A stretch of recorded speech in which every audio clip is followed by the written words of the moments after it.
Alright, so here's the result of a few different stabilizing points. Differences, and once you stare at this long enough, you'll definitely see.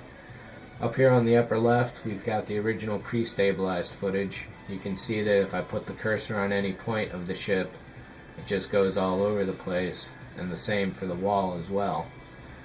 So, and if you look real close, you'll notice that the ship shakes differently than the wall, which implies a spatial difference as well, rather than just trying to track a single piece of paper or a drawing.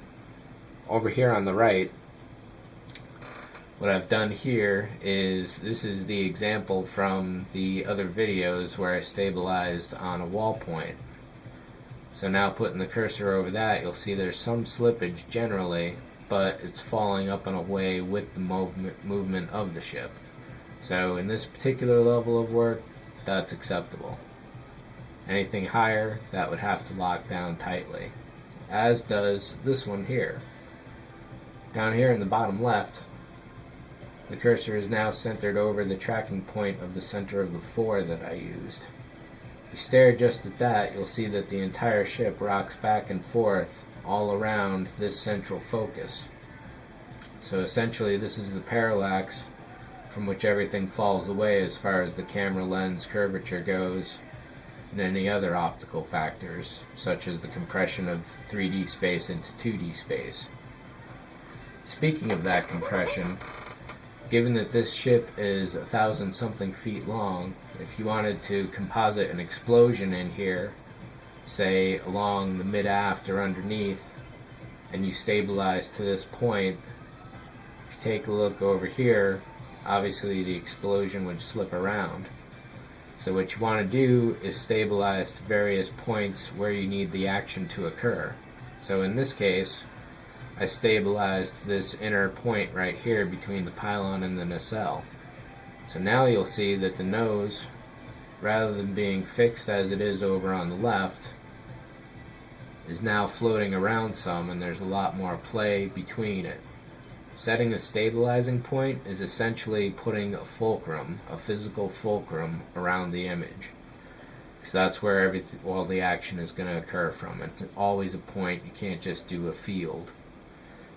So this leads to a couple ideas, and that's if this is supposed to be a 1,000-foot long ship, roughly, then if you put an explosion on the body somewhere, track to that point of the body. So in this case, about 500 feet down its length, maybe 600, get that explosion going on over here. Or what I'm thinking about doing now for the visual effects shot portion of this is to light this up. So I'll put the blinking running lights on the side, light up the buzzards, do the bridge, and put some windows on the rim here. The star is clearly in front of the ship, so I could have a lit planet behind as if it's going away, or maybe even some kind of warp stars. That'd be kind of typical, but maybe some kind of planet of some kind. And if we go real far with this, we'll get into Maya, and I'll do it all there. Otherwise, I'll just show you how to do it here in After Effects for real cheap, time-wise, that is.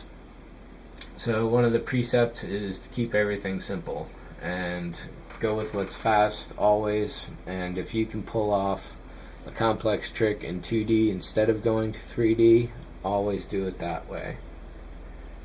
But when you need to step up, because 3D is definitely a component, and I probably won't get into it, but we'll just stick with the compositing for a while.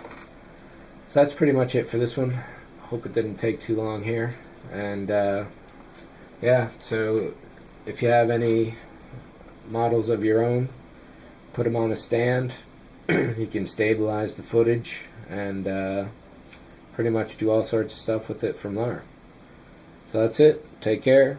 Thanks for watching. See you.